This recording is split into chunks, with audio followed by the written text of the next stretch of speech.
자, 오늘 이 자리에 나오신 모든 분들, 또 가정에서 함께 하시는 모든 분들 환영하고 축복합니다.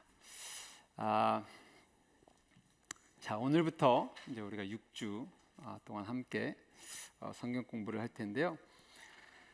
저는 그렇게 믿습니다. 우리가 성경을 공부하는 이유는 성경의 내용을 아는 것도 있지만 더 중요한 것은 그것을 통해서 우리에게 말씀하시는 그 하나님, 그러니까 성경을 통해서 우리를 보는 거죠. 우리 삶을 보는 것이고, 하나님이 우리에게 어떤 말씀과 또 어떤 계획과 어떤 뜻을 가지고 우리에게 나오시는지를 우리가 보는 것, 그러니까 어떤 지식의 어떤 습득에 끝나는 것이 아니라, 그러니까 이제 다 여기 한국 분들이 대부분이실 텐데 교육열이 꽤 높잖아요, 한국. 그죠? 뭐 공부하면 이제 막 한번 이제 또 여기 공부 막 옛날에 공부하셨던 분들은 막 이제 그게 올라올 수 있어서 저에게 그런 질문도 받았어요. 우리가 뭐 나눠주는 거 없는지 그래서 제가 그렇게 얘기했어요. 이번에는 나눠주는 건 따로 없습니다. 그러니까 성경 공부라고 하지만 어떤 그런 공부가 아니라 조금 뭐랄까 좀 편하게, 일단은 아까도 얘기했던 것처럼 좀 편하게 들으시지만, 물론 하나님의 말씀이니까 두렵고 떨리는 마음으로 듣지만 어떤 막 우리가 외우고 공부하고 포인트가 있고 그게 아니라 그냥 조금 이렇게 전체적인 성경을 조금 볼 수 있는 시간을 가지려고 해서요. 그러니까 조금은, 그러니까 이게 말이 되는지 모르겠어요. 좀 편하게 들으시되 두렵고 떨리는 마음으로 들었으면 좋겠다. 그런 마음이 제 마음속에 있었습니다. 그래서 여러분들이 오늘 우리가 성경 공부를 함께 6주 동안 할 텐데 따로 적는 건 없지만 근데 성경은 좀 가지고 있으면 좋으실 것 같아요. 그래서 제가 특히 오늘은 다음 주부터는 이제 좀 더 파트별로 들어가겠지만은 오늘 이렇게 전체적인 좀 이렇게 오버뷰를 좀 하고 싶어서요. 한번 여러분들 그냥 들으시면서 성경의 전체적인 창세기부터 요한계시록까지 특히 좀 시간대로 이렇게 쭉 제가 함께 조금 보려고 하니까요. 이 스크린 바꿔주시면요. 그래서 제가 오늘 이거 하는 이유는, 또 성경 공부를 하는 이유는 이 성경의 이야기와 내 삶이 분리되어 있지 않았다는 것을 조금 보여주고 싶은 거예요. 물론 그걸 이미 느끼시겠지만 가끔 그러면 성경의 이야기들 그러면은 뭔가 좀 이렇게 동떨어져 있다는 느낌을 받을 때가 있는 것 같아요. 뭔가 믿고 다 하는데 뭔가 성경의 이야기와 좀 어떤 무슨 이야기 같은 느낌으로 이렇게 접근하는 뭐라 그래요? 그 myth처럼 myth 같이 그냥 옛날에 뭐 있었던 일 또는 좀 꾸며진 일 더해서 뭐 좋은 가르침이 있는 뭐 그렇게 생각하는 부분도 없지 않아 있는 것 같고요. 뭔가 저희랑은 좀 동떨어져 있다는 생각이 있는 것 같아서 제가 그 부분을 조금 우리 삶과 어떻게 연결되어 있는지를 함께 보고요. 또 하나는 성경의 이야기를 이렇게 좀 부분별로 아시잖아요. 그죠? 뭐 다윗의 이야기, 뭐 요셉의 이야기, 뭐 다니엘의 이야기, 뭐 베드로의 이야기, 뭔가 좀 이렇게 띄엄띄엄 분리되게 우리는 이렇게 개별적인 스토리로 생각할 수가 있는데 사실은 이게 하나의 grand story다라는 큰 메타 내러티브가 이렇게 있다라는 것을 조금 여러분한테 보여드리고 싶은데요. 그러니까 하나 예를 들면 이런 거예요. 여러분들 성경책 있으신데 뒤에 지도 있는 거 보셨나요? 뒤에 지도? 저 어렸을 때부터 그걸 보고 자랐던 것 같아요. 전혀 저랑 상관없는 지도였어요. 그거는 왜 있는지 잘 모르겠는 이런 거 있잖아요. 이런 거 성경의 뒤에 이렇게 뭔가 지도인데 혹시 그런 거 잘 공부하셨나요? 지도를? 괜히 무게만 더 들고 이렇게 페이지만 차지하는 느낌이 저한테는 들었어요. 뭔가 이렇게 성경의 맨 뒤에 있는데 잘 보지도 않고 뭔지도 모르겠고 내 인생과 전혀 상관없는 지도였는데 이제 그게 아니라는 것을 조금 여러분들하고 보려고 합니다. 그래서 오늘은 좀 편하게 하지만 두렵고 떨리는 마음으로 말씀 앞에서 어떻게 성경의 이야기, 하나님의 이야기가 오늘 우리의 이야기랑 연결이 되는지를 저는 조금 지도를 이렇게 보면서 좀 지리적인 부분을 좀 설명하면서 함께 보고 싶은데요. 일단은 우리가 있는 곳에서 좀 시작을 해야 될 것 같아요. 지금 우리가 여기 이제 캐나다 밴쿠버, 서리 이제 그레이스 한인교회 있습니다. 그렇죠? 여러분들 건물 보이시나요? 네. 자, 가끔 이렇게 하니까 어떤 분이 그럼 나가서 이렇게 손 들면 보이나요? 이렇게 하는데 그건 아니고요. 세틀라이트 이미지고요. 라이브는 아니고요. 우리가 지금 여기 있습니다. 그죠? 저도 1년 전까지만 해도 여기 있을지 몰랐어요. 예, 제가 이곳에 서 있을지 전혀 상상하지 못해. 물론 설까 말까 뭐 그런 게 어떻게 될까 그런 프로세스 가운데 있긴 했지만은 저는 이 오늘의 우리가 살아가는 곳과 성경에 나오는 이야기들, 예수님이 이 땅을 밟고 걸어가셨던 그 공간이 전혀 분리되어 있지 않다라는 것을 조금 여러분들하고 함께 보고 싶습니다. 어떻게 보면은 우리는 이렇게 그레이스 교회에 있지만 오늘 여기서 캐나다에서 살아가지만 사실 이 모든 스토리는 우리가 이제 아는 스토리는 어디에 있는 스토리냐면 사실은 이스라엘에서 사실 이스라엘의 역사를 우리는 아는 거죠. 가끔 어떤 사람들이 그래요. 왜 이스라엘 역사를 우리가 자꾸 이렇게 공부하고 그러냐라고 하는데 여러분들이 이제 보시면은 자, 여러분들 학교에서 지리 공부 많이 하셨죠? 그죠? 네. 자, 아시다시피 뭐 여기가 아프리카, 그 다음에 좀 다르게 가면은 한국이 여기 있고요, 그죠? 러시아 뭐 이렇게 아시아 쪽에 있고, 그 다음에 중동이 있죠. 그러니까 이 중동에서 대부분의 성경의 이야기가 이제 펼쳐지는 것을 우리는 볼 수 있고요. 보여드린 김에 여기가 이스라엘이죠. 이렇게 이걸 해야 되겠다.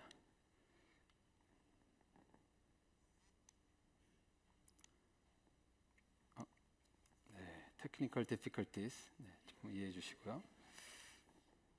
네, 이 부분이 이스라엘이고요. 아시다시피 요즘 이슈가 되고 있는 가자 지구가 이쪽에 있고요. 그다음에 웨스트 뱅크가 있어서 이제 이 땅이 늘 팔레스타인하고 유대인들이 지금 계속해서 싸우고 있는 이제 공간이기도 한데요.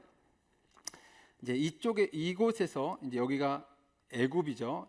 이집트라고 표현하는 그다음에 요르단. 요르단 다음 주 화요일 날 우리가 이길 나라이죠. 네. 그다음에 이라크와 시리아 이렇게 이제 이곳이 이제 있을 이야기인데요. 일단 이 지리에 나오기 전에 스토리가 있는데 그걸 먼저 제가 좀 설명을 드려야 될 것 같아요. 성경의 창세기부터 시작하는 내용은 아담과 하와에 대한 이야기가 나오죠. 에덴 동산에 대한 이야기가 나옵니다. 물론 어떤 지리학자들은 에덴 동산의 위치를 파악하려고 하는데 그거는 우리가 지금 살아가는 어떤 지리에 있다라고 보기는 좀 어려울 것 같고요. 물론 그 4개의 강 중에 2개는 비슷한 이름을 가진 거기 때문에 추측은 할 수 있지만 하나님께서는 에덴 동산을 막으셨기 때문에 또 생명나무를 불의 칼로 이렇게 막으셨기 때문에 우리가 접근할 수 없는 부분인 것 같고요. 같고요가 아니라 거의 없고요. 아담과 하와의 이야기로 성경은 시작을 합니다. 아시다시피 선악과를 따먹지 말라고 했는데 선악과를 따먹게 되고 그다음에 아담과 하와가 에덴 동산에서 쫓겨나게 되죠. 그리고 나서 아담과 하와가 쫓겨나고 나서 아담과 하와가 이제 아들 둘을 낳는데 가인과 아벨을 낳습니다. 둘 다 아들이었고요. 그런데 문제가 뭐냐면은 둘 다 예배를 드렸는데 하나님이 가인의 예배는 받지 않으시고 아벨의 예배만 받으셨어요.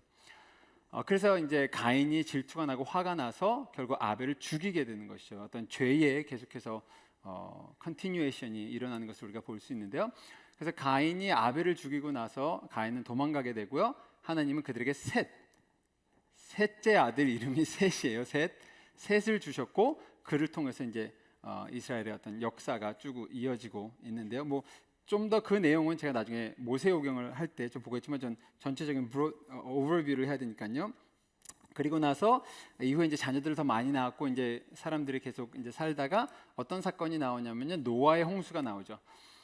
노아 때 사람들이 너무 죄를 많이 지어서 하나님께서 한번 심판하시겠다.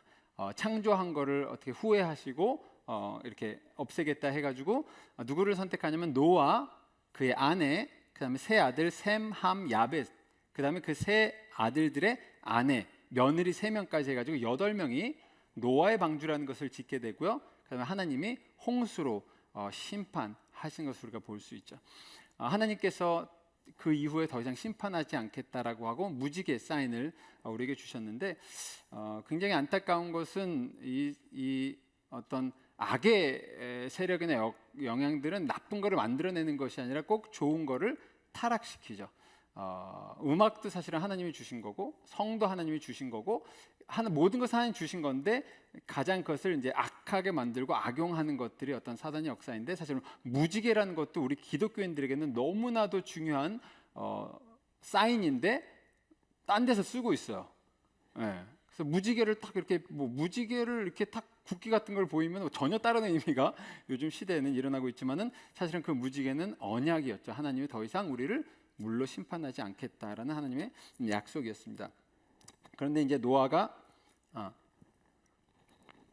그 말씀을 드려야겠다. 하나님께서 아담을 창조하시고 생육하고 번성하여 이 땅에 충만하라, 모든 것을 다스리라, 하나님 명령을 주셨는데 그것이 지켜지지 못했고, 나중에 노아를 통해서 심판하신 후에 노아가 이제 방주에서 나왔을 때 하나님께 제사를 드립니다. 그리고 거기서 하나님은 노아와 언약을 맺으시죠. 그리고 다시 한번 너는 생육하고 번성하여 이 땅에 충만하라라고 노아에게 한 번 더 주신 것을 볼 수 있습니다. 제가 말씀드리는 이유는 이 언약이라는 것이 하나의 큰 성경의 주제가 될 것이고요. 그렇기 때문에 그리고 나왔는데 이제 노아가 나와서, 노아도 좀 문제가 있었죠. 이렇게 술 취해가지고 누워 있는데 셈, 함, 야벳 중에 중간 아들이 그것을 보고 가서 이렇게 막 얘기하니까 첫째와 셋째가 뒷걸음질하면서 노아를 가리고 그렇게 했던, 그래서 노아가 이렇게 누구에게 축복과 저주를 주는 이제 그런 이야기도 나옵니다. 그리고 나서 거기서부터 이제 새로운 민족들이 쭉 퍼지다가 이제 어떤 이야기가 나오냐면은 바벨탑 사건이 나오죠. 바벨탑. 그 바벨탑 사건은 뭐냐면은 이제 우리가 높은 성을 쌓아서 우리의 이름을 내고 흩어짐을 면하자라고 그렇게 얘기를 합니다. 근데 아시다시피 하나님의 명령은 생육하고 번성하여 충만하라, 다스리라, 온 세상을 향해 나아가라고 하나님 만들어주신 세상 가운데 나가야 되는데, 그 사람들이 나가지 않고 모여 있으려고 했을 때 하나님이 내려오셔서 이제 언어를 컨퓨즈하게 만드시고 그 다음에 뿔뿔이 흩어지게 만드는 것이 이제 바벨탑 사건입니다. 그래서 바벨탑 사건까지는 지리적인 것을 우리가 보기는 조금 어렵다고 그냥 생각을 하시면 될 것 같고요. 그러다가 이제 믿음의 조상인 아브라함이 선택이 됩니다. 하나님께서 아브라함을 선택하셔서 뭐라고 얘기하죠? 너는 갈대아 우르를 내 아비 친척 본토 아비 집을 떠나라고 말씀하시죠. 어디로 가라고 말씀하시지 않고 일단 떠나라고 하십니다. 그리고 하나님께서 그를 가나안 땅으로 인도하십니다. 그러니까 하나님이 아브라함을 선택해서 너의 집을 떠나서 내가 너에게 줄 땅으로 가라라고 하는 것이 가나안입니다. 그리고 그 가나안이 오늘 우리가 아는 이 이스라엘인 거예요. 자, 여기 보시면 갈대아 우르가 이쯤에 위치해 있습니다.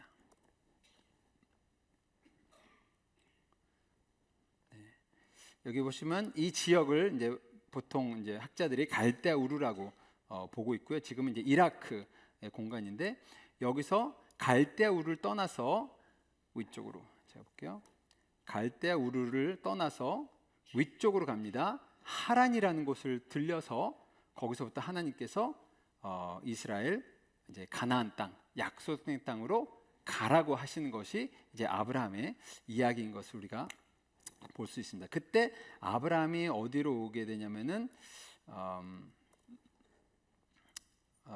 이제 하란을 거쳐서 브엘세바라는 곳에 이제 자리를 잡게 되죠.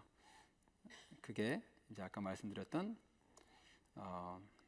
이스라엘의 좀 남쪽에 있는 브엘세바에 이제 자리를 잡는 것을 우리는 볼 수 있습니다. 자, 그랬을 때 이제 하나님께서 아브라함과 언약을 맺죠. 그죠? 내가 하늘의 별과 같이 모래의 알과 같이 많은 자녀들을 주고 내가 너로 하여금 큰 민족을 만들겠다라고 하면서 이제 우리가 이야기하는 믿음의 조상 아브라함으로부터 이제 이스라엘 역사가 쭉 시작이 되는 것입니다. 그리고 또 하나는 계속해서 좀 이따 나오겠지만 이 이스라엘과 가나안 땅과 대조되는 공간이 뭐냐면 이 애굽이에요. 그러니까 애굽 그러면은 사실 우리는 알지만은 애굽 그러면 한국 사람들이 이해 못 하거든요. 그래서 이집트거든요. 이집트. 그래서 이런 부분도 저는 이제 번역을 이제 개역 개정을 쓰는 거는 애굽이라고 나와 있고 새 번역에는 이집트라고 나와 있어요. 이제 이런 부분들이 사실은 오늘 현대 성경을 읽는 거는 조금 더 도움이 되는 것 같은데요. 특히 이 이스라엘과 가나안 땅 이스라엘과 그 다음에 이집트가 어떻게 보면 약속된 땅인데 사막과 같은 피폐한 땅이고, 애굽은 여기 보이시는 것처럼 굉장히 그린하죠. 왜냐하면 그쪽에 강이 이렇게 쭉 가기 때문에 땅이 너무 좋은 땅이었어요. 너무 좋은 땅. 그래서 어떻게 보면 성경으로 얘기하자면 이게 세상을 이야기하는. 그래서 분명히 하나님은 아브라함에게 약속된 땅으로 가서 살되 애굽으로 가지 말라고 합니다. 그런데 아브라함이 기근이 들었을 때 애굽을 가게 되죠. 그리고 거기서 아내를 아내라고 안 하고, 그죠? 죽을까봐 되게 비겁해요. 성경은 전에도 말씀드렸지, 성자들의 이야기가 아니라 죄인들의 스토리예요. 그들을 통해서 역사하신 하나님의 놀라움을 보는 건데요. 이제 그런 이야기들이 나오는 것이 이제 가나안 땅, 약속된 땅과 애굽의 어떤 대조되는 부분인 것을 우리가 볼 수 있습니다. 그랬을 때 여기서 뭐 아브라함과 그의 롯, 뭐 소돔과 고모라, 이제 그런 내용들도 있지만 뭐 그런 거를 디테일하게 오늘은 보는 것이 아니니까, 일단 아브라함이 여기 살고 있다가 이제 여기 살고 이제 자녀를 낳는데, 아브라함이 이삭을 낳죠. 이삭을 유일한 아들. 물론 기다리지 못해 가지고, 하나님 분명히 약속하셨는데 기다리지 못해 가지고 사라가 자기 여종에게 들어가라고 해서 이스마엘을 낳게 되죠. 그리고 이스마엘이 사실은 지금도 결국 이 전쟁과 이 어떤 분열들이 이스마엘 라인과 이삭의 라인들의 어떤 그런 뭐기도 한데요. 기다리지 못해서 이스마엘을 낳지만 결국 100세에 이삭이라는 아들을 낳게 됩니다. 그리고 이삭을 낳는데 많이 제가 스킵하고 그냥 전체적으로만 보는 거니까요. 이삭의 이야기는 성경에 많이 안 나옵니다. 이삭은 좀 조용했던 사람인 것 같아요. 그 우물을 파면 막으면 또 딴 데 가서 우물을 파고 막으면 또 우물을 파는 그런 스토리도 있지만, 특히 아브라함이 이삭을 바치라고 해서 모리아 산에 올라가 가지고 이삭을 바치는 내용이 나오죠. 자, 그 내용을 잠깐 보면요. 그것이 이제 모리아 산입니다. 이 모리아 산이 아브라함이 이삭을 데리고 올라가서 죽이려다가 하나님께서 멈추라고 해가지고 죽이지 않았던 곳인데요. 이제 좀 이따 제가 다시 한번 여기는 돌아올 거예요. 여기가 굉장히 중요한 지리가 됩니다. 그러니까 지금 제가 말씀드리는 것은 어떤 히스토리의 어떤 소설의 얘기가 아니라, 우리가 오늘도, 그래서 성지순례를 가는 거죠. 오늘도 우리가 살고 숨쉬고 밟는 그 땅에 하나님께서 아브라함으로부터 시작해서 예수님의 오기까지 실제로 지금도 있는 그곳, 역사 가운데 하나님이 이 모든 것을 인도하신 것을 볼 수 있는데, 바로 옆에 보면 뭐가 있냐면 지금 Dome of the Rock이 있죠. 자, Dome of the Rock, 이것이 모리아 산에 지금 세워져 있습니다. 그래서 이 부분은 제가 다시 나중에 성전에 대해서 이야기할 때 다시 설명을 드리겠습니다. 그래서 이런 스토리들이 여기서 일어나는 것을 보게 되고요. 그 다음에 이삭도 뭐 리브가랑 결혼을 했는데 뭐 또 누이라고 해서 뭐 이렇게 뺏길 뻔하다가 뭐 그렇게 되는 이야기도 있죠. 아빠랑 똑같아요. 이삭도 아브라함과 좀 이렇게 연약함이 있죠. 그리고 이제 이삭의 이야기는 많이 안 나오는데, 이삭이 두 아들을 낳죠. 에서와 야곱을 낳습니다.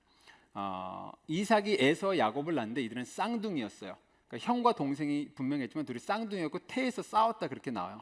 근데 욕심이 많은 거예요, 야곱이. 그래서 에서가 나오는데 야곱이 발을 손으로 잡고 나왔다. 그래서 야곱이라는 이름의 뜻이 뒤꿈치를 잡았다라는 뜻이 야곱의 뜻이죠. 그래서 둘이 이제 나오게 됩니다. 그 다음에 둘이 나오는데 이제 에서가 형이고 야곱이 동생인데 장자권에 대한 다툼이 일어나죠. 그러니까 에서가 형이지만은 야곱은 욕심이 많은 사람이라 장자권을 자기가 갖고 싶었죠. 그래서 한 번은 사냥을 하고 오는데 너무 배고프다고 하니까 팥죽을 끓이고 그거 달라고 하니까 장자권을 나에게 달라고 하죠. 그래서 그걸로 팔아서 장자권을 받게 되니까, 형은 그때는 별로 관심이 없었던 것 같아요. 그러니까 너무 소홀히 여긴 거죠, 에서도 사실은요. 그리고 나중에는 어느 일까지 일어나냐면, 그 이삭이 나이가 들어 마지막으로 자녀들을 축복하려고 할 때 야곱이, 특히 아내 리브가는 야곱을 좋아했고 이삭은 에서를 좋아했었죠. 그래서 리브가가 이제 막 얘기를 하죠. 형한테 축복을 한다고 하니까 네가 형 옷 입고 막 털 달고 막 간이 커요, 굉장히. 리브가가 들어가서 대신 축복을 받으라, 그래가지고 축복을 받습니다. 그때 에서가 알게 되고요, 그거를.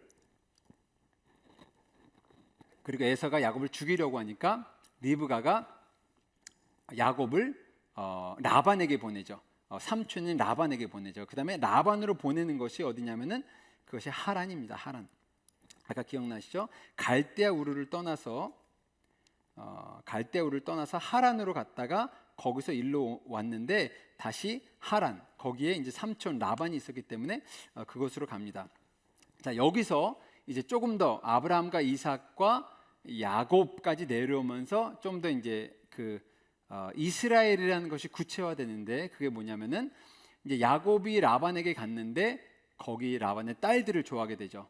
그래서 레아와 라헬이 있었죠. 레아와 라헬이 있었는데 사실은 라헬을 더 좋아해서 7년을 위해서 일했는데 라반이 이제 속이죠. 그래가지고 동생이 아니라 언니랑 그렇게 이제 결혼을 하게 되고, 그다음에 동생을 위해서 그럼 내가 7년을 더 일하겠다.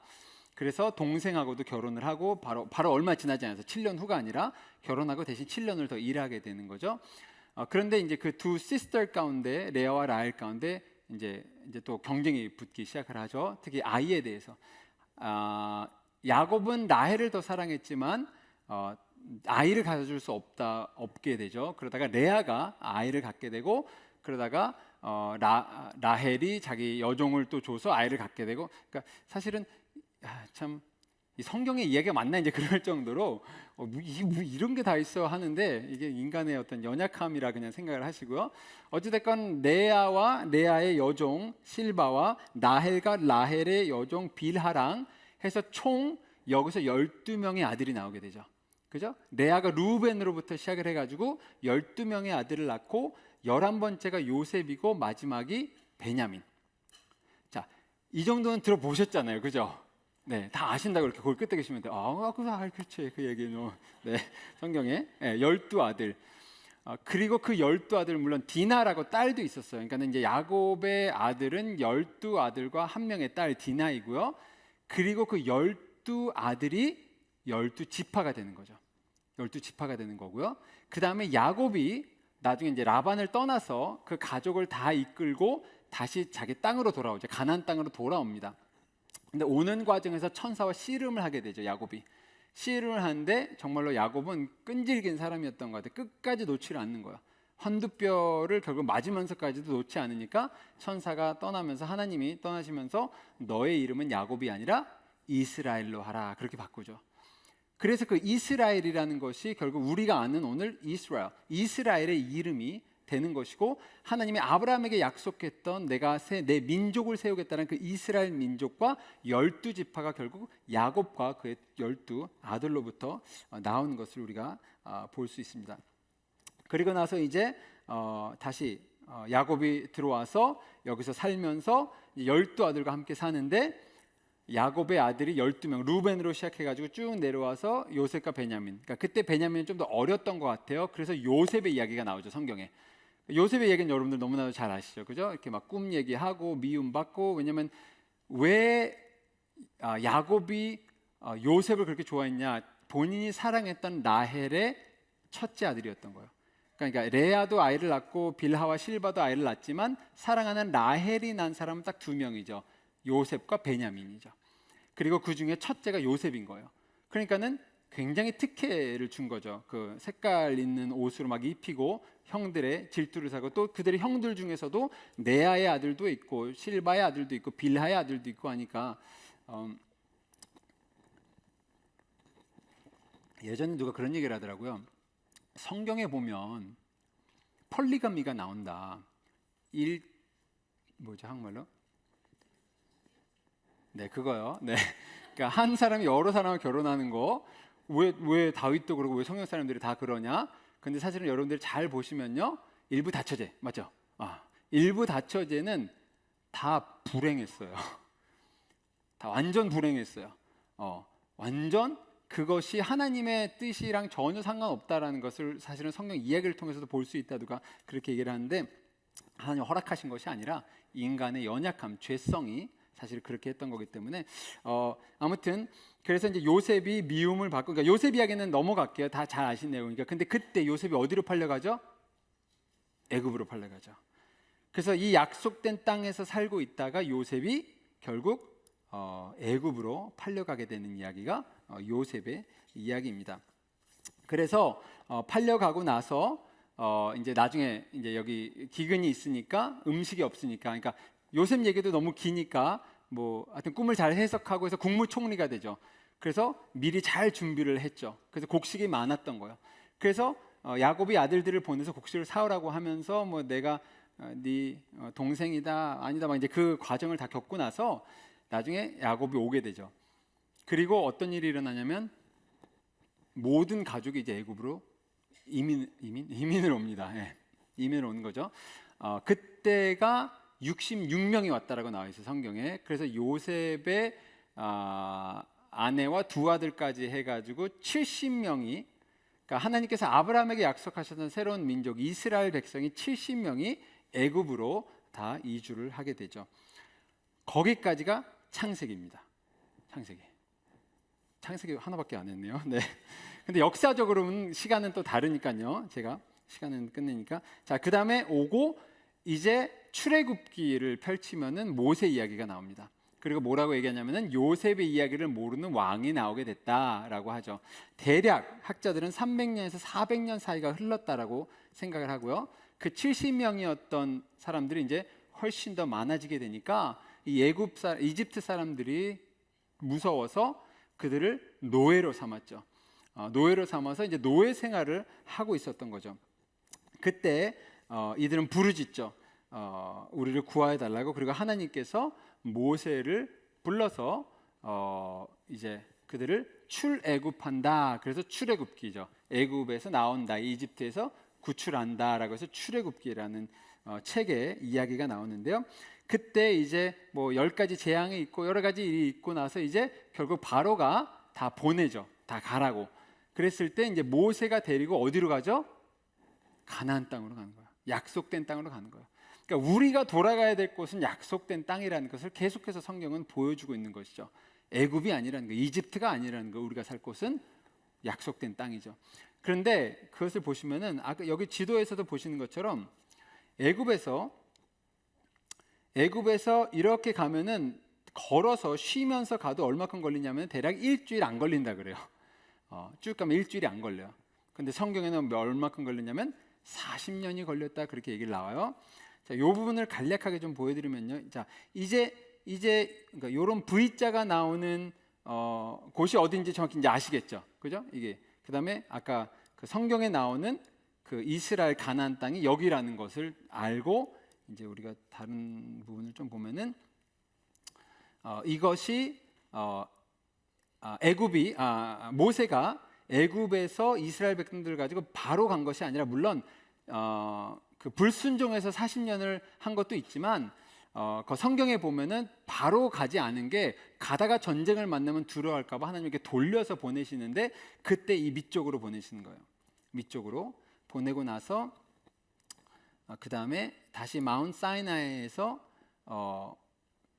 가데스 바네아로 올라가는 이 여정이 그려져 있는데요. 그래서 여기서 보면 무슨 일이 일어나냐면은 모세와 함께 사람들이 쭉 나오다가 어디를 들르냐면은 시내산을 들르게 되죠. 시내산. 네.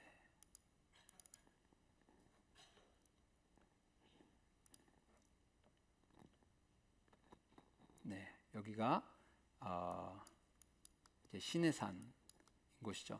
자, 시내산에 올라가서, 그러니까 여기가 진짜 얼마나 놀라운 곳이냐면은 하나님이 직접 내려오셔서 사람들을 만나신 곳이에요. 왜냐? 시내산에서 뭐를 주냐면 그냥 질문을 할까 봐 그냥 얘기를 할게요. 시내산에서 10계명을 주시죠. 10계명을 주시고 그 다음에 율법을 주시고 하나 더 주세요. 성막의 모형을 주세요. 그러니까 10계명은 직접 하나님의 돌판에 새기셨고요. 그 다음에 율법을 알려주시고 그 다음에 성막을 어떻게 지으라 그렇게 얘기를 하십니다. 그래서 산에서 그것을 받아 내려오는데 뭐 우상 숭배하고 뭐 많은 일들이 있었지만 결국 애굽에서 나와서 시내산을 거쳐서 가나안 땅으로 들어갔는데 이제 문제는 가나안 땅에 갔을 때 12 정탐꾼이 들어가서 어떠냐라고 했을 때 10명은 땅은 너무 좋은데 사람들이 너무 크고 우린 절대로 저기 못 들어. 우리 메뚜기와 같다 그렇게 얘기하죠. 하지만 여호수아와 갈렙만 아니다, 우리가 할 수 있다, 하나님이 주시면 우리가 할 수 있다, 이제 그런 얘기를 하게 되는데, 결국 그 고백 때문에 하나님은 바로 들어가지 못하게 하시고 40년 동안 광야를, 그래서 40년의 광야를 대략 이쯤에서 보냈다라고 이제 우리는 알고 있습니다. 그래서 40년을 돈 다음에 그 다음에 이제 들어가게 하는 것. 그때 하나님께서 나가서 성막일을 지어서 살라고 합니다. 그러니까 하나님께서 이스라엘 백성들에게 오셔서 출애굽하신 다음에 광야에 있을 동안에는 성막을 지어서 이제 하나님이 임재하는 곳이다, 하나님이 거하는 곳이다라고 해서 하나님을 만나는 곳을 만들게 합니다. 그리고 이거는 무버블이었어요. 무버블. 그래서 갑자기 구름이 뜨어서 움직이면 다 이렇게 해체해가지고 가다가 불기둥, 구름 기둥이 딱 쓰는 곳에 거기서 다시 이렇게 조립하고, 저 혼자 그런 생각 때문에 다 만들었는데 하나님이 갑자기 또 움직이시면 뭐야 뭐 그러면서 다시 하지 않았을까? 하나님 그렇게는 안 하셨을 텐데요. 예. 그래서 이제 움직이는 것을 볼 수 있죠. 그런데 이 성막이 왜 중요하냐면 이 성막이 나중에 성전의 모형이 되는 거죠. 그렇죠? 그리고 성전 얘기도 다시 예수님 이야기 나올 때 할 텐데요. 뭐 여기 많은 얘기가 나오는데 핵심적인 건 뭐냐면 여기가 성소, 그러니까 홀리, 그 뒤에가 the most holy, 지성소 그렇게 하죠.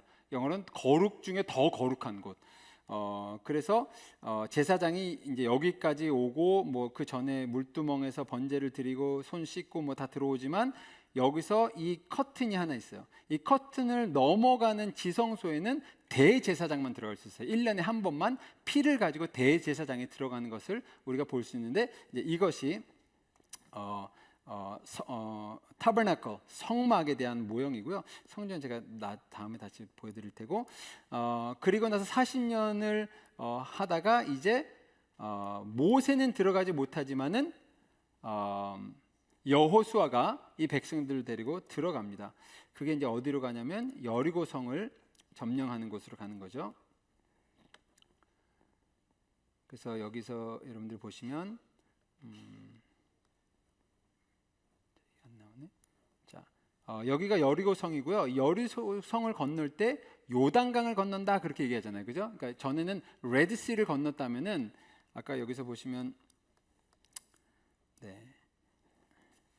레드시는, 그러니까 홍해는 이쪽으로 건너서 이렇게 내려갔다면은 이제 여리고에 들어가기 위해서는 요단강을 건너는데, 여기 위에 보시면은 이게 이제 요단에서부터 쭉 강이 내려오는 거예요, 이렇게. 그다음에 여기가 사해라 그러죠, 사해. 죽은 바다. 그러니까 물은 들어오는데 나가지 않으니까 소금의 밀도가 굉장히 높아지고 사해라는 곳이죠.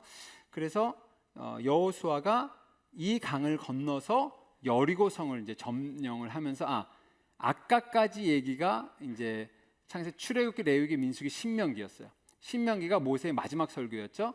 그 다음에 이제 여호수아서가 시작이 되면서 여호수아가 새로운 땅에 들어가는 이야기를 우리는 볼 수 있습니다. 그리고 여호수아가 들어가서 이 땅을 차지하기 시작하고 나서 여호수아가 죽은 다음에 여호수아 사사기가 나오죠. 사사기는 뭐냐면은 하나님께서 이스라엘 백성들을 그때그때 필요한 지도자를 세워서 거길 다스리게 하신 것이 사사기입니다. 그래서 사사기에는 12명의 사사가 나오고요. 우리가 잘 아는 뭐 기드온, 삼손, 이번 주 사사기 아주 완독하셨잖아요, 그죠? 예. 이번 주 사사기였어요. 네, 그런 마음이시죠? 네, 이번 주 사사기였어요. 네, 사사기 읽고, 또 이번 주일부터 박신일 목사님, 담임 목사님께서 4주 동안 사사기를 가지고 또 이제 말씀을 나누실 거예요. 거기에 맞춰서 우리가 사사기를 읽도록 이렇게 플랜을 했던 건데, 이제 사사에 또 더 거기서 배우실 테니까 12명의 사사들을 통해서 하나님이 이스라엘 백성들을 쭉 다스리셨죠. 이 패턴은 뭐냐면 죄를 짓고 벌을 받고 울부짖으면 사사를 세워서 구원하고, 또 타락하고 또 울부짖고, 그런 패턴이 계속해서 이어집니다. 그런데 나중에 이들이 무슨 얘기를 하냐면은 그리고 그래서 여기서 이제 점령을 하고 여호수아와 함께 사사기 시대까지 계속해서 땅을 점령해 나가는 거예요. 본인들의 땅을. 그러면서 그 땅을 12지파로 나눠서 분배를 하는 것이죠. 그게 요번 좀 넘어서 이제 소망하기로는 이제 성경 뒤에 지도를 보면 이게 어딘지 알겠다. 네, 그렇게 되면 좋을 것 같아요. 이게 이스라엘의 서쪽이 이스라엘이지만은 동쪽에도 2지파 반이 분배를 받게 되죠. 그러니까 여기를 다 차지하고 있다가 므낫세와 여기 보시는 것처럼 루벤과 그러니까 갓과 루벤과 므낫세 반지파는 여기 땅이 너무 좋다. 우리 여기 쓰면 안 되냐 했더니 야 너희들 왜 우리랑 같이 가지 않고 너 그러냐. 그게 아니라 일단 땅을 주면 우리 자녀와 아이들을 놔두고 우리는 가서 싸우겠다 끝까지. 그리고 돌아오겠다라고 해가지고 12지파가 땅을 분배받는데 서쪽에 거의 받지만 동쪽에 2지파 반이 받습니다. 근데 한 가지 여러분들이 좀 딱 보시면서 이런 거 느끼셨을 수도 있어요. 12지파 12아들이라고 했는데 레위가 없고 요셉이 없어요.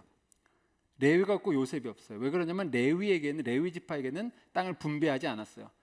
하나님이 너희들의 이제 분기시다, 너희들의 것이다 해서 레위는 성전을 섬기도록 성전을 섬기도록 해가지고 땅을 주지 않았고 대신 요셉의 아들 므낫세와 납달리가 요셉의 두 아들이었는데 그들이 각각 이제 땅을 차지하면서 그것이 이제 12지파의 그림을 이제 가지게 되는 것을 우리가 볼 수 있습니다. 그래서 하나님께서 하나님께서 이제 사사들을 통해서 하시다가 나중에 이스라엘 백성들이 그러는 거예요. 우리도 왕을 달라. 다른 나라들 다 왕 있는 거 보니까 우리 왕을 달라. 근데 사실 하나님은 왕을 안 주신 이유가 하나님이 그들의 왕이었기 때문에. 근데 이들은 계속 세상 것을 따라가는 거예요. 뭐 제가 다 스킵했지만 뭐 사막에서 광야 시대에서 얼마나 불평하고 불만하고 하나님을 막 원망하고 그랬는지 보면은 참 한국말로 가관이에요, 가관. 네. 근데 여기서도 또 왕을 달래는 거예요. 근데 이제 왕을 줍니다. 하나님께서 왕을 주는데 첫 번째 왕이 그러니까 아까 얘기했던 게 여호수아 사사기까지였고요. 그다음에 룻기는 한 여인의 이야기예요. 사사 시대에 사사기 룻기. 그다음에 사무엘 상하가 나옵니다. 이제 사무엘 상하. 그러니까 사무엘이 제사장인데 하나님의 사무엘을 불러서 왕을 세우게 하니까 사무엘이 사울 왕을 세웁니다.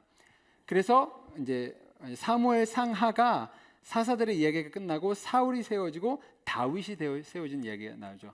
그러니까 왕으로 얘기하자면은 사울, 다윗, 솔로몬까지가 통일 왕국 시대라 그래요. 분열되지 않은 하나의 민족이었어요. 사울, 다윗, 솔로몬. 이제 그 얘기가 사무엘 상하에 나옵니다. 다윗까지가. 사무엘 상하, 열왕기 상하가 나옵니다. 열왕기 왕들의 이야기다 그래가지고 솔로몬의 이야기부터 시작을 합니다. 그래서 열왕기 상하를 보시면은 솔로몬 이야기가 나오는데 이제 여기서 그러니까 사울은 하나님께 버림받았어요. 그죠? 기다리지 못하고 뭐 하나님 원하시지 않는 일들을 해서 다윗을 왕으로 세우셨고 내 마음에 합한 자라고 하셨는데 다윗이 이제 하나님에게 성전을 지으려고 하는 거예요. 예전에 성막은 있었는데 이제 이 땅에 들어와서 언약궤도 들어와 있는데 언약궤가 아까 그 지성소 홀리 오브 더 홀리 안에 들어있던 게 언약궤예요. 그 안에 뭐가 있냐면은 이제 십계명이 있고 그다음에 쌍난 지팡이가 있고 만나가 들어있고 이제 그런 것들을 기억하라고 놓은 것인데 그것이 하나님의 집이 없이 있으니까 다윗이 내가 성전을 짓겠습니다라고 합니다. 그때 하나님이 네 손에 피가 너무 많이 묻어서 너 말고 솔로몬에게 짓게 하겠다라고 하면서 이제 아까 보았던 성전이 지어지는 것이죠. 솔로몬의 성전, 솔로몬스 템플. 그런데 모양이 똑같이 밖에 똑같이 번제단과 물두멍과 그런 것들이 다 있고 여기가 성소고 홀리 그다음에 이 안이 홀리 오브 더 홀리스 지성소 그리고 거기에 언약궤가 있는 언약궤 어디서 볼 수 있냐면요 인디아나 존스 보시면 볼 수 있어요. 이거 너무 시대 차이가 날지 모르겠는데 인디아나 존스가 처음에 찾았던 것이 그 언약궤거든요. 사실은 그때는 그게 뭔지 모르고 이제 어렸을 때 봤는데 인디아나 존스가 결국 그런 거 많이 렐릭스 같은 거 막 예수님의 잔 그런 거 찾고 2편에서 막 그런 거 나오는데요. 제가 영화를 좋아해서 그냥 잠깐 사이드 트랙 했는데요. 지금 언약궤는 어디인지 우리는 몰라. 그냥 사라졌다고 역사 속에 사라졌다고 이야기를 하죠. 그래서 이 성전을 건축을 하는데 문제는 솔로몬의 끝이 좋지 않았어요. 솔로몬이 끝이 좋지 않았어요. 그 1000명의 와이프들을 데리고 컨큐바인과 와이프, 첩과 아내 합쳐서 1000명을 데리고 살아가면서 그 아내가 많았다는 것은 그냥 여자가 좋아서 많은 것뿐만이 아니라 정략 결혼이 많았어요. 다른 나라들과 정략 결혼을 하면서 다른 나라의 우상을 숭배하게 되고 신을 따라가게 되고 그러면서 이제 솔로몬이 끝이 좋지 않았죠. 그러다가 이제 솔로몬의 아들 이제 르호보암이 왕이 됐죠. 그러니까 다 한 번씩의 왕이었는데 이제 한 명만 왕이 있었는데 이제 르호보암이 왕이 됐는데 이제 여로보암이라는 사람이 와가지고 뭐를 요구하냐면은 솔로몬이 성전을 지었잖아요. 그래서 성전을 짓는 건 아름다운데 그 뒤에 무슨 일이 있었냐면은 영어는 forced labor라 그러죠. 그래서 강제 노동을 시키기 시작한 거예요. 그래서 그 성전을 짓다 보니까 강제 노동이 일어나고 이제 여로보암이 우리에게 좀 더 짐을 가볍게 해달라. 근데 솔로몬의 아들 르호보암이 지혜롭지 못해서 젊은 사람들의 이야기를 듣게 되죠. 그래가지고 내가 더 심하게 하겠다라고 하니까 거기서 이제 문제가 생기면서 무슨 일이 일어나냐면 그때부터 분리 왕국이 시작이 되는 거예요. 이거는 우리나라 사람들이 제일 잘 이해할 거예요. 왜냐하면 우리나라가 아직도 분단되어 있기 때문에. 그래서 이스라엘의 역사 가운데 무슨 일이 있냐면 북이스라엘과 남유다로 나눠지게 되는, 나라가 반으로 쪼개지는 것이죠. 물론 위에 두 지파가 있었고 밑에는 유다와 베냐민 지파가 합쳐서 다윗의 혈통을 이어가지고 르호보암은 남유다에 있었고 딸은 여로보암이 다시 왕이 돼가지고 북이스라엘이 만들어집니다. 여기서 이제 두 나라가 나오는데 Northern Israel, Southern Judah 그렇게 표현해요. 그러니까 이스라엘은 다 이스라엘이었는데 북이스라엘, 남유다가 생기는 거고요. 나중에 북이스라엘이 우리가 잘 아는 사마리아예요. 사마리아의 뭐 우물가의 여인하고 그런 얘기들이 사마리아인데 이스라엘 사람들은, 그래서 남유다 사람들은 위의 사람들을 굉장히 무시하고 말도 섞지 않고, 그런데 그 왜인지는 제가 다시 이야기를 하면서 나누어 드리겠습니다. 그래서 이제 여기 보시면은 이것이 남유다와 북이스라엘로 둘로 나누어지는 것을 볼 수 있습니다. 그리고 각각의 이제 북이스라엘에 이제 라인이 두 개가 생긴 거죠. 북이스라엘의 왕들이 있고 남유다의 왕들이 있는데 남유다의 왕은 다 자녀들이 했어요. 그러니까 다윗과 솔로몬의 혈통이 끝까지 이어졌어요. 소위 말하는 정통 뭐 파라고 표현해도 될까요? 하지만 북이스라엘은 12명의 왕이 있었지만은 서로 막 배신하고 죽이고 아들이 섰다가 또 누가 죽이고 해가지고 아들이 이어지진 않아요. 그리고 그 모든 왕들이 다 악한 왕들이었어요. 100% 악한 왕들이었어요. 물론 남유다도 대부분 악했어요. 그러니까 인간이 왕이 되면은 다 타락할 수밖에 없는 존재인가 봐요. 근데 그 중에 뭐 요시아나 또 히스기야. 역시 성경 너무 잘하십니다. 네, 올라오시죠. 이렇게 오셔서 같이. 네, 저는 히스기야 왕 같은 좋은 왕들이 있긴 있어요. 그래도 완벽하진 않아요. 사실은 기준은 다윗이었어요. 그래서 다윗처럼 못했더라, 또는 다윗처럼 잘했더라. 이제 그 기준이 되는 거예요. 근데 다윗도 보면 좋은 왕은 아니었거든요. 죄를 많이 졌어요. 근데 하나님이 보시는 거는 나를 얼만큼 사랑하는지를 보시는 거죠.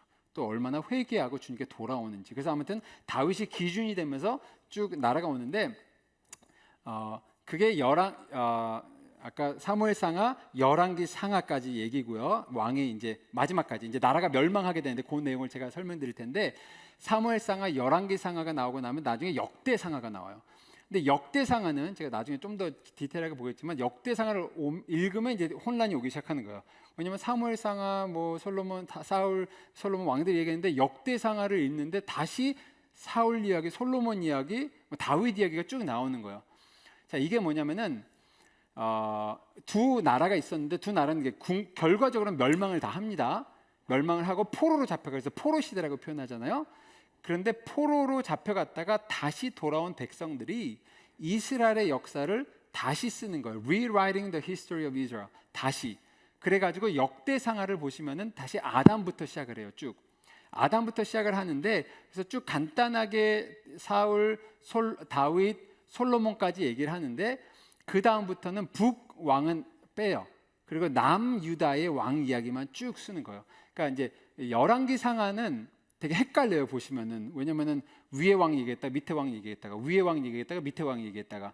근데 이제 남유다는 위에 왕을 다 빼고 이제 쭉, 그 다음에 거기에 예배에 대한 부분, 성전을 잃었던 사람들이 돌아와서 예배를 회복해야 된다는 내용들이 쭉 적혀 있는 것이 이제 역대상하의 이야기인 것을 볼 수 있는데요.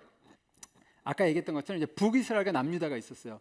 그래서 선지자들은 계속해서 그렇게 죄를 지으면 망할 거라고 얘기했어요. 근데 계속 죄를 지으니까는 어떤 일이 일어나냐면, 먼저 북이스라엘이 아수르라는 아시리아라는 왕국에 패하게 되죠. 그래서 그것이 지금으로 말하는 시리아 쪽에 있었던 그 임파이어, 지금 그러니까 왕국과 그 임파이어하고 지금 나라하고는 1대1 매칭이 안 되기 때문에 대략 설명을 그렇게 드리는데요. 아시리아, 여기서는 아수르라는 제국이 북이스라엘을 멸망을 시킵니다. 그리고 그 아수르가 그때 그 힘을 입어서 계속해서 남유다까지 쳐 들어가려고 하는데 그때 아까 얘기했던 그 왕이 무슨 왕이었죠? 네, 히스기야 왕이 우리가 잘 아는 면벽기도 한 그 사람, 그 기도하면서 생명을 연장한 기도하면서 하나님이 막으시죠. 그러니까는 BC 722년도쯤에 북이스라엘이 멸망을 합니다. 그런데 남유다는 살아남아요. 그런데 이제 여기서 이런 게 있는 거예요. 아수르의 정책이 뭐냐면 나라를 점령하면은 사람들을 섞어요. 여기 나라 사람들 절로 보내고 저기 나라 사람들을 일로 보내고. 그러니까 이스라엘 민족이 그러니까 소위 말하는 그 pure 에이브라함의 자손들이 아니게 된 거예요. 그래서 막 섞이게 된 거예요. 그래서 나중에 예수님 때 보면 사마리아 사람들을 이렇게 막 무시하고 말 섞지 않는 건 저 사람들은 정통 유대인이 아니다 그렇게 얘기를 하기 때문에. 그런데 나중에 결국 BC 586년도에 한 200년 좀 안 되게 지나고 나서 바빌론이라는 제국이 아수르를 먹고 그 위에 북이스라엘까지 다 먹고 그다음에 남유다까지 다 먹게 됩니다. 그래서 586년도 BC에 결국 남유다 멸망하게 되죠. 근데 그러면은 바빌론이 점령했는데 여기도 다 섞인 거 아니냐? 근데 그게 아니라 바빌론의 정책은 좀 달랐어요. 섞는 게 아니라 얘네들은 다 부셔버렸어요. 다 죽여버렸어요. 그냥 그때 성전을 파괴한 거예요. 솔로몬의 성전이 그때 파괴가 되고 사람들 죽이고 가난한 사람들만 땅에 놔두고 똑똑한 사람들과 지도자들을 다 바빌론으로 데려가죠. 그래서 거기서 우리가 아는 사람들이 다니엘과 같은 사람들이 나오는 거예요. 그 사람들이 똑똑한 사람들을 세워가지고 자기 나라들을 더 이렇게 부하게 만들려는 이제 그런 것이죠. 그리고 나서 이제 바벨론이 어디에 멸망하냐면은 페르시아라는 제국에게 또 멸망을 하게 되죠. 또 한 가지 역사를 보면은 영원한 제국은 없다 그런 게 있어요. 아무리 막대한 강국이라도 언젠가는 fall하게 돼 있다라는 것을 역사는 늘 가르쳐주고 있는데 페르시아가 거기를 점령하게 되죠. 그리고 페르시아가 점령하면서 영어로는 사이러스라고 얘기하는데 그 왕이 뭐를 하냐면 이제 다 돌려보냅니다. 이제 거기에 잡혀있던 유대인들이 원하면 돌아가도 된다. 거기는 여러 가지 이유가 있었겠지만은 뭐 이제 다니엘의 역할도 있었다라고 생각을 하고요. 아무튼 페르시아 왕이 그를 이제 돌려보내서 근데 다 가라가 아니라 원하면 가라예요. 근데 이미 거기는 70년 동안 2대, 3대에 사라고 자리 잡았기 때문에 그러니까 돌아온 사람들이 대단한 거예요. 사실은 거기서 그냥 살 수 있었는데 3번에 걸쳐서 포로 귀환의 시대가 오게 되죠. 이제 그게 아까 우리가 봤던 역대하가 끝나고 나서 에스라 느헤미야가 나옵니다. 그러니까 에스라 느헤미야는 원래 한 책이었어요. 근데 에스라 느헤미야가 뭐를 기록하고 있냐면은 이제 1차, 2차, 3차에 포로 귀환이 있습니다. 1차는 스룹바벨이 데리고 오게 되죠. 그리고 나서 성전을 다시 짓는 거, 왜냐면 파괴됐었잖아요. 그리고 나중에 시간이 지나고 에스라라는 사람이 2차를 데리고 와서 다시 좀 복원하고 그다음에 율법을 다시 가르치고 세우는 거. 그다음에 마지막으로 우리가 잘 아는 느헤미야가 3번째 포로 귀환을 하면서 성벽을 재건했다 그렇게 나와 있어요. 그래서 여러분들 여기 보시면은 위에가 솔로몬스 템플이 있어요. 그러니까는 이제 첫 1차 귀환 때는 성전을 다시 지었고요. 그다음에 에스라가 와가지고 성전을 보수하고 율법을 다시 세운 다음에 그다음에 이제 느헤미야가 마지막에 한 게 뭐냐면은 이 옆에 있는 벽을 다시 세우는 거, 성벽을 재건한다 그런 얘기 여러분들 들어보셨죠? 그런 이야기가 나옵니다. 그리고 나서 에스라, 느헤미야, 에스더가 나오죠. 에스더는 왕비였어요. 누구의 왕비냐면 페르시아 왕의 왕비가 된 거예요. 페르시아 왕의 왕비가 그 페르시아는 나중에는 이제 뒤에 보겠지만 나중에는 그리스 제국에게 이제 점령을 당하죠. 알렉산더 더 그레이트, 그죠? 알렉산더 대왕에게 이제 그걸 이제 잡히는데 그 싸움을 그린 영화가 300. 그래가지고 페르시아가 이제 그러니까 스파르타가 그릭이고 페르시아가 그래서 사실은 제가 듣기로는 이락 쪽에서 그 영화를 아시겠죠? 300은 꽤 유명한 거라. 근데 거기 왕이 괴물처럼 묘사돼서 나오거든요. 막 이렇게 막 목 길고 막 이상하게. 그래서 그거 가지고 막 문제를 걸었던 적도 있어요. 너무 괴물처럼 묘사했다 우리 페르시아 왕국을 뭐 그런 얘기도 있었는데요. 그게 에스더가 페르시아의 왕과 결혼했던 여인이었고 나중에는 이제 그렇게 됐는데 자, 거기까지가 우리가 볼 수 있는 어떤 역사의 흐름이고요. 그래서 다시 이스라엘 백성들이 한번 나라를 잃었다가 다시 찾고 재건하는 이야기가 나와 있는 것이죠. 그다음에 에스더까지가 역사서고요. 그다음에 나오는 게 지혜서죠. 욥기, 시편, 잠언, 전도서, 아가서. 이거는 시간의 흐름이랑은 좀 상관이 없어요. 오히려 욥은 아브라함 때로 돌아가는 거의 그때 사람이라고 보고요. 욥기, 시편, 잠언, 전도서, 아가서는 다윗과 솔로몬 때 많이 쓰여진, 물론 시편에는 모세의 시도 있긴 하지만은 그렇게 된다라는 것을 보시면 되고요. 그 뒤에 나오는 게 이사야서부터 말라기서까지가 나옵니다. 성경에. 이거는 이제 선지자들의 이야기예요. 선지자들의 이야기인데 이 선지자의 이야기는 한 BC 800년도부터, 그러니까 북이스라엘이 722년도에 망했다 그랬잖아요. 자, 걱정 마세요. 기억 안 하셔도 돼요. 연도는. 네, 시험도 안 볼 거고요. 그냥 대략 그림을 보시는 거. 이스라엘이 멸망할 거다라고 선포한 게 한 800년도에 선포를 시작한 거예요. 그리고 722년도에 저 수학이 약해서 800 빼기 22 0비 78. 땡큐. 감사합니다. 78년이 지나고 북이스라엘이 멸망했잖아요. 그러니까 그때 북이스라엘과 남유다를 계속해서 선포했던 선지자들의 이야기가 이사야서부터 말라기서까지다 해서 그것이 이제 구약의 어떤 끝인 것이죠. 신약은 역사적인 피리엇은 길지 않아요. 구약에 비하면은. 그런데 이제 말라기서가 쓰여지고 나서, 말라기서가 한 400 BC에 쓰여졌다고 생각을 해요. 말라기서가 딱 쓰고 나서 더 이상 하나님의 음성이 임하지 않았다 그래요. 그리고 침묵 기간이라는 게, 침묵 시대가 시작이 됩니다. 그리고 예수님의 오시기, 0년도에 예수님이 오시기 전까지 한 400년 동안의 침묵이 있는데, 우리가 역사적으로 볼 때는 그 침묵의 시간이 아니었다. 하나님이 또 다른 역사를 일으키고 계셨다라는 것을 우리가 볼 수 있는 게, 그 시대에 어떤 일이 일어나냐면은 아까 얘기했듯이 페르시아 제국이 지나고 나서 그릭 엠파이어가 들어옵니다. 그릭 엠파이어가 아까 보이시는 것처럼 이제 그 밑에 레드시 나오는 이렇게 쪽 뾰족한 거 보이시죠? 애굽과 이스라엘 있는 데까지, 또 이쪽 동쪽으로 또 서쪽 로마 바로 전까지 다 점령을 하면서 뭐를 했냐? 여기는 문화를 통일시켰죠. 특히 언어를 통일시켰죠. 헬라어를 공용어로 만들게 되는 겁니다. 알렉산더 더 그레이트 영화 같은 것도 많이 있는데 대단한 게 뭐냐면 어디를 점령하면 다 죽여버리거나 그러는 것이 아니라 그 사람들을 다시 세우죠. 그리고 그 문화를 존중하고 본인들의 속국으로 만들면서 그 문화를 발전하게 시켰는데요. 그래서 하나님은 헬라어를 통일시키시고 나서 그 다음에 들어온 게 뭐냐면 로만 엠파이어죠. 로마 제국이 들어서죠. 헬라를 이기고 그다음에 서쪽으로 많이 이것을 만드는데, 이때 로마가 했던 것 중에 하나는 뭐냐면 도로를 깔죠. 그래서 모든 도로는 로마를 통해 간다 그렇게 얘기하죠. 왜 그러냐? 군사를 보내야 됐기 때문에 도로가 잘 만들어졌어야 됐어요. 그런데 이 400년이 지나고 나서 하나님이, 예수님이 이 땅에 오시고 나서 복음이 선포되고, 사울이 성경을 뭘로 썼죠? 헬라어로 쓰고, 그 다음에 전도 여행을 로마의 길을 통해서 로마까지 전도하는 것을 보면서 이것은 하나님께서 가장 복음을 전파하시기 위한 좋은 타이밍을 위해서 하나님이 역사하고 계셨다. 이제 그렇게 우리는 역사를 통해서 조금 볼 수 있습니다. 그리고 나서 이제 복음서가 쓰여지죠. 복음서는 창세기래. 네, 복음서는 마태, 마가, 누가, 요한인 거죠. 이제 복음서를 나중에 이제 9월달에 우리가 좀 더 볼 텐데, 마태와 요한은 제자였고요. 마가하고 누가는 제자가 아니었고요. 그 다음에 누가는 의사였고요. 역사가로서 누가복음을 쓰고 사도행전을 같이 썼죠. 그래서 복음서는 예수님에 대한 이야기이고 사도행전은 초대교회에 대한 이야기를 쓰고, 그리고 나서 이제 여기 보시면은 이것이 사도 바울의 전도 여행입니다. 1차, 2차, 3차, 마지막엔 로마에 가서 이제 생을 마감하는 것을 보게 되죠.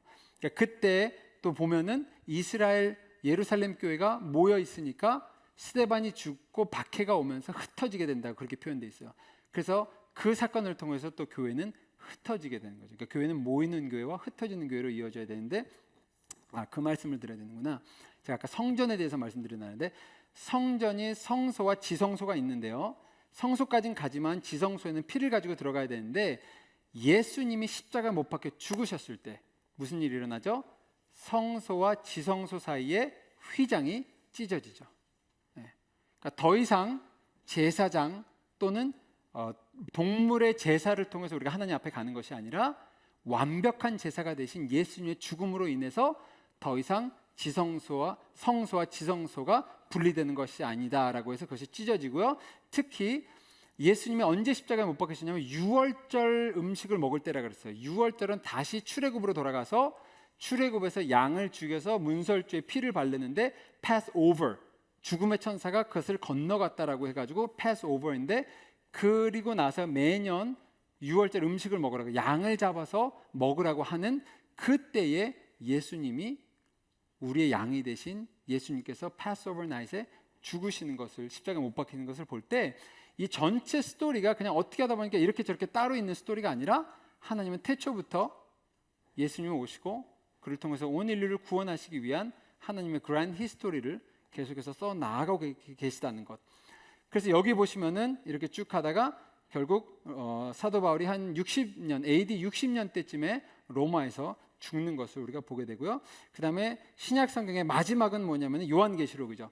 요한복음을 썼던 요한이 나중에 바드모스 섬이라는 곳으로 가게 돼서 여기 보시면 또 마지막으로 한 번 더 지도를 보여드리고, 바드모스 섬이라는 곳에서 이제 유배돼서 여기서 있으면서 계시를 받고 요한계시록을 쓰면서 그것이 이제 신약 성경의 이제 마지막 이야기인 것을 우리는 볼 수 있습니다.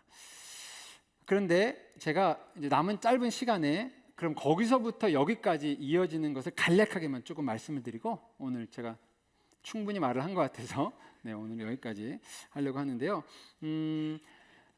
이제 사도 바울이 죽고 요한이 요한계시록을 쓰고 나서 초대교회는 계속해서 박해가 있었습니다. 근데 우리가 생각하는 것처럼 뭐 계속 있었던 것은 아니고요. 띄엄띄엄 무슨 사건이 있을 때마다 크리스천들이 블레임이 됐던 거예요, 사실은. 그러니까 우리가 알아야 될 게 기독교인들은 예수님을 믿어서 박해받은 게 아니었고요. 로마는 모든 종교를 인정했어요. 팩스 로마나가 있어가지고 모든 종교를 받아들였는데, 문제는 다만 이 종교만 유일한 종교라고 말하면 안 되는 거예요. 그러니까 그 예수님을 믿어서 박해한 것이 아니라 예수님을 믿는 사람들은 only Jesus, 예수님만 구원의 길이다라고 선포했기 때문에 그들의 입장에서는 배타적이라는 것 때문에 또 미움을 많이 받았어요. 그래서 니로가 뭐 불이 났을 때 기독교인들이 했다라고 하면서 그런 박해들이 일어났던 건데요. 그래서 심한 박해도 중간중간에 있긴 있었습니다. 근데 이것이 언제 변하냐면은 콘스탄틴 황제가 AD 313년도에 이제 본인이 전쟁을 하러 나가는데 환상 속에서 십자가를 보게 되고 이 이름으로 전쟁을 이길 거다 그래가지고 본인이 십자가를 병사들 방패 같은 데다 놓고 전쟁을 합니다. 근데 이겨요. 콘스탄틴 황제가. 어머니도 크리스찬이었고요. 그래서 본인이 AD 313년도에 기독교를 그러니까 공인하는 거죠. 오피셜하게 만든 거예요. 더 이상 박해가 있지 않도록. 그리고 본인도 크리스찬이니까. 근데 여러분 많이 들으셨겠지만 그때부터 기독교는 어떻게 보면 퀄리티는 타락하기 시작한 거죠. 왜냐? 인원이 늘기 시작하는 거예요. 그때부터는 아니 황제가 기독교인이니까 자기도 기독교인 되는 거예요. 다 기독교가 아니까 자기가. 그 다음에 특히 그때 로마의 성적으로 굉장히 문란했어요. 그래서 어떤 사람들은 기독교인들은 순결하다는 것을 알기 때문에 또 배우자를 찾으러 뭐 교회 오기도 하고, 하여튼 다양한 이유로 황제에게 잘 보이려고 하기도 하고, 또 그러다 보니까 교회가 권력을 갖게 되는 거죠. 힘을 갖게 되는 거죠. 건물을 갖게 되는 것이고 힘을 갖게 되다 보니까는 사실은 그 전에는 예수님 믿으면 죽었어요. 예수님 믿으면 죽었어요. 그때 믿는 거하고 예수님을 믿었을 때 나에게 오는 혜택이 많아질 때 믿는 거하고는 분명히 다르죠. 그래서 사실 313년도는 역사적으로 보면은 크리스천들에게 좋은 일이라고만은 표현할 수도 없는 안타까움도 있는데요. 그리고 나서 이제 거기서부터 이제 기독교가 이제 쭉 더 많아지게 되고 또 확장하게 되고, 특히 이제 로마를 중심으로 어떤 캐톨릭 교회가 이제 이렇게 번창하게 되는데요. 그때에도 그런 건 있었어요. 이건 아니다. 힘과 정치와 돈과 결탁하는 이건 아니다라고 해가지고 사람들이 어떤 일을 하냐면 사막으로 가기 시작했어요. 그래서 사막의 영성, 사막의 교부 같은 desert fathered 같은 사람들이 생기죠. 그러면서 거기서 시작된 것이 수도원 운동이에요. 본인들이 수도원을 만들어 간 건 아니고요. 하지만 이 세상을 떠나서 다시 순수한 믿음으로 돌아가겠다라고 하는 마음으로 갔던 사람들이 모이다 보니까 그것이 수도원이 되었고요. 그래서 나중에는 이것이 너무 거기서 받은 메시지를 가지고 와서 선포하기도 하고, 또 그 사람들이 굉장히 헌신적으로 하나님에게만을 위해서 모든 걸 살다 보니까 거기서 오히려 지도자들이 발굴이 돼서 이제 교회 쪽으로 들어오는 경우도 있었고요. 그래서요, 사실은 캐톨릭 교회도 지금은 신부님들이 결혼을 못 하는데 처음부터 그런 건 아니었어요. 사실은 첫 교황 피터, 베드로는 결혼을 했었거든요. 그러니까 이거는 역사 가운데 야 우리가 그래도 이만큼 수도원 수도사들만큼 영성이 있어야 되지 않겠냐라는 어떤 그런 것 때문에 이제 결혼을 안 하게 되기 시작했는데 이제 그런 역사도 좀 있지만 그리고 나서 나중에 한 1000년도에 왔을 때 이제 로마와 또 동방에 있는 이제 그 한국말로는 그 정교라 그러죠. 오르토독스 정교 러시아의 중심으로 해가지고 정교와 캐톨릭이 이제 분열이 되게 되는 게 한 1000년도 때다라고 볼 수 있어요. 그래서 우리가 지금 기독교 안에, 그러니까 기독교라는 이름 안에 있는 큰 세 그룹은 캐톨릭, 정교, 개신교 그렇게 있다라고 보는 거죠. 캐톨릭에서 정교가 나눠졌고, 그다음에 캐톨릭에서 종교 개혁을 통해서 나왔던 것이 우리가 믿는 개신교. 이제 그것이 어떤 지금까지의 역사이고요. 좀 더 있지만 조금 좀 스킵을 하고요. 왜냐면 오늘까지 지금 아까 그레이스 교회까지 와야 되거든요. 지금 아직도 이스라엘에 있기 때문에 그레이스 교회 와야 되는데 지금 여기 머물러 있어요. 여기까지 왔다. 네, 이제 로마와 서 캐톨릭과 정교가 이제 나눠지게 되죠. 그리고 나서 이제 아픈 십자군 전쟁에 대한 것도 1000년도와 1200년도 사이에 일어나기도 했는데요. 그때 여기서 1400년도에 어떤 일이 일어나냐면 이제 대항해 시대가 시작이 되죠. 그래서 콜럼버스를 통해서 이제 대륙이 발견하게 되면서 이제 유럽에 있는 사람들이 이제 남미와 이 대륙으로 이제 오게 되는데 처음에는 북미가 아니라 이제 남미 쪽으로 많이 오게 되면서 그래서 남미가 캐톨릭인 이유가 그때 항해를 통해서 복음이 전해져서 남미는 이제 캐톨릭 신자들이 많이 생기게 되고요. 근데 그때 심지어는 이쪽으로 온 사람들도 있지만 반대쪽으로 나아가서 어디까지 가냐면 일본까지 갑니다. 그래서 일본이 한국보다 먼저 복음이 들어왔다는 것을 우리는 알 수 있죠. 그래서 일본이 1592년 그러니까 임진왜란 때 캐톨릭 선교사들이 일본까지 가게 되고요. 그래서 거기서 복음을 전했는데 또 임진왜란 때 한국에서 잡아서 일본으로 데려온 사람들이 거기서 또 복음을 받아들이게 되면서 그래서 한국은 제가 좀 이따 보겠지만 놀라운 나라예요. 진짜 놀라운 나라예요. 선교사가 오기 전에 복음이 먼저 들어온 나라다 그렇게 얘기를 하죠. 선교사들이 들어오기 전에 성경이 먼저 들어온 나라다. 이거 좀 이따 다시 설명을 드릴게요. 그래서 이제 그런 일들이 이제 일어나게 되고요. 그러면서 유럽에서는 동시에 1517년도에 종교 개혁이 일어납니다. 그러니까 이게 새로운 그 남미와 아시아로 복음이 전해지면서 동시에 이 안에서는 종교 개혁이 일어나면서 캐톨릭이 잘못되어 가고 있는 것들을 바로잡기 위해서 종교 개혁이 일어나게 됩니다. 한 가지만 더 얘기 드리면요. 사실은요. 캐톨릭이 있고 정교가 있고 개신교가 있지만 하나가 더 있어요. 뭐냐면 성공회라는 게 있죠. 앵글리칸 처치. 근데 앵글리칸 처치는 사실은 로만 카톨릭에 속해 있었는데 헨리 8세라는 영국의 왕이 본인이 이혼을 하려고 하는 거예요. 자기 결혼했던 사람이 아들도 못 낳고 막 그래가지고 이혼을 하려고 하는데 로마 교황이 안 된다 이혼은. 그러니까는 영국이 우리는 그럼 분리하겠다 해가지고 성공회가 나온 거예요. 그러니까 때론 역사를 보면 이 대단한 큰 교단이 엄청난 신학적인 고민에서 나온 것이 아니라 왕이 이혼 안 하게 주게 하니까 본인들이 나와버린 이런 참 웃지도 못하는 이런 역사들이 있는데요. 그런데 이 성공회는 어떻게 했냐면 예배는 카톨릭을 받아왔고 신학은 개신교 거를 받아왔어요. 그래서 앵글리칸 처치를 보면은 되게 캐톨릭스러운 부분이 있고 개신교, 그러니까 캐톨릭적인 어떤 신부 같은 느낌이 있으면서도 결혼을 하는 좋은 것만 딱 취해가지고 이렇게 하는 성공회가 있는데 이 성공회가 제가 왜 설명을 드리냐면은 성공회에서 나온 게 누구냐면은 요한 웨슬레예요. 감리교회. 그래서 제가 한국에 있을 때 감리교에 있을 때 저희들은 로만 칼라를 했습니다. 그래서 까마도도 있고 하얀 로만 칼라를 했어요. 왜냐하면 로만 칼라는 캐톨릭 것만이 아니라 성공회에서부터 감리교로 계속 이어진 거예요. 제가 한번 이거 메고 병원 갔는데 어떤 분이 신부님이세요? 그러시는 거예요. 그래서 아니요 저 목사입니다. 그랬더니 되게 안 좋게 저를 쳐다보고 갔어요.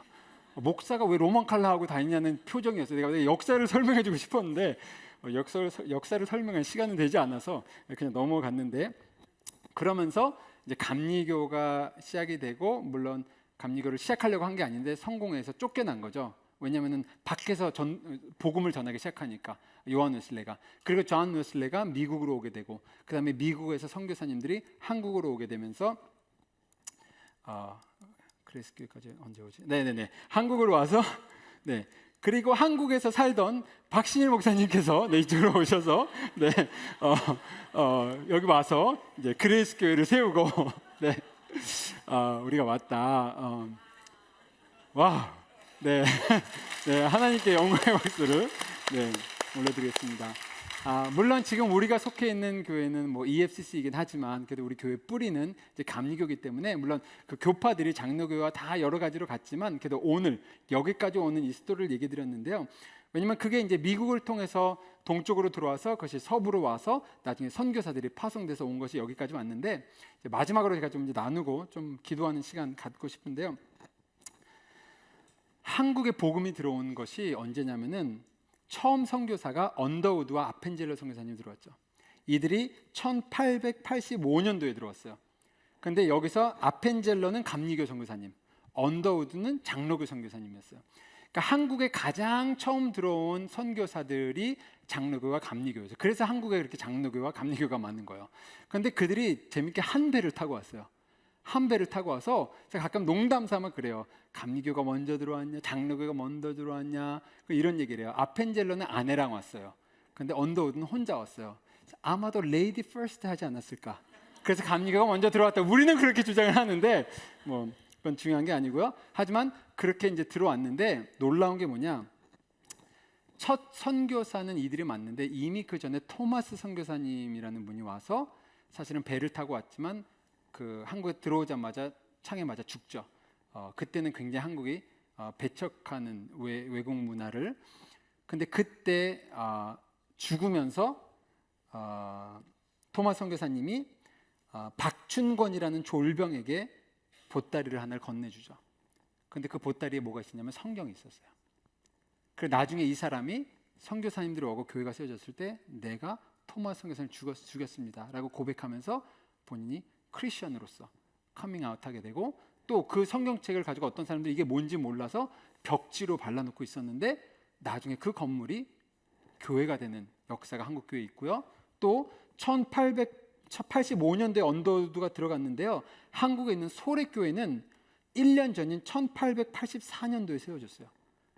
선교사가 들어오기 전에 교회가 세워졌어요. 왜냐? 이분들은 이미 중국과 일본을 통해서 성경을 번역하고 한국말로 그 번역한 걸 가지고 들어오고 그것을 전하면서 교회가 세워진 것을 보면서 역사 가운데 정말 독특한 나라, 특히 기독교 문화로서는 정말로 특이한 나라가 사실은 얘기하자면 더 긴 얘기와 은혜 얘기가 많지만은 간략하게 한번 말씀드리면 정말로 선교사님들이 오기 전에 복음이 먼저 들어온 나라, 선교사님들이 오기 전에 성경이 먼저 들어온 나라, 이미 번역돼서 성경이 있었던 나라는 사실은 한국이 그 나라 중에 하나라는 것을 보면서 하나님이 얼마나 놀랍게 이것을 계획하시고 역사하시는 걸 보면서 마지막으로 이 말씀을 좀 드리고 싶어요.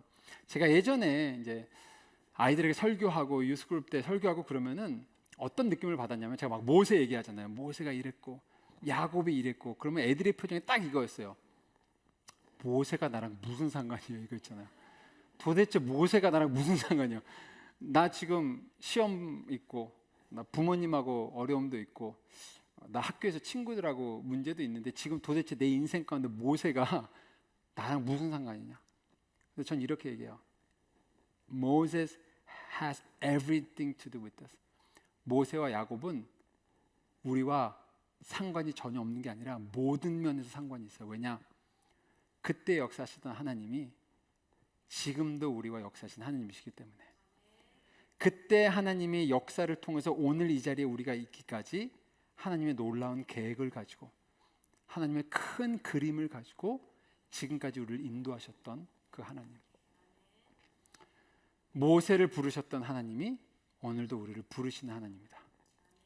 쓰러진 베드로를 일으키신 하나님이 오늘도 우리를 일으키시는 하나님이시다. 의심 많은 도마에게 찾아오신 예수님이 우리에게 찾아오신 예수님이시고 다니엘에게 지혜를 주신 하나님이 오늘 우리에게 지혜를 주시는 하나님이시고 성경에 나오는 모든 이야기는 우리 이야기인 이유는 그곳에서 역사하신 하나님이 지금도 살아계셔서 오늘도 우리 가운데 역사하고 계시고 오늘 우리가 이 자리에 앉아서 하나님께 예배할 수 있도록 하나님께서 이미 태초 전부터 역사를 주관하셔서 오늘 우리를 여기까지 인도해 주셨다는 믿음, 그 믿음이 우리 가운데 임하기를 간절히 축원합니다. 혹여나 지금 내 삶의 문제가 너무 커서, 지금 내 사업의 문제, 관계의 문제, 내 미래의 문제가 너무 커서 마치 하나님의 이 큰 역사를 보지 못하는 안타까움이 없기를. 왜냐? 내 문제보다도 훨씬 더 크신 분이 하나님이시라는 것을 믿으며, 지금까지도 하나님의 역사를 주관하셨기 때문에 앞으로 내 인생의 모든 부분들을 하나님이 주관하실 거라는 믿음을 가지고, 성경의 이야기가 나의 이야기요, 성경의 하나님이 나의 하나님이라 믿으며 나아가는 은혜가 우리 가운데 있기를 간절히 축원합니다. 우리 함께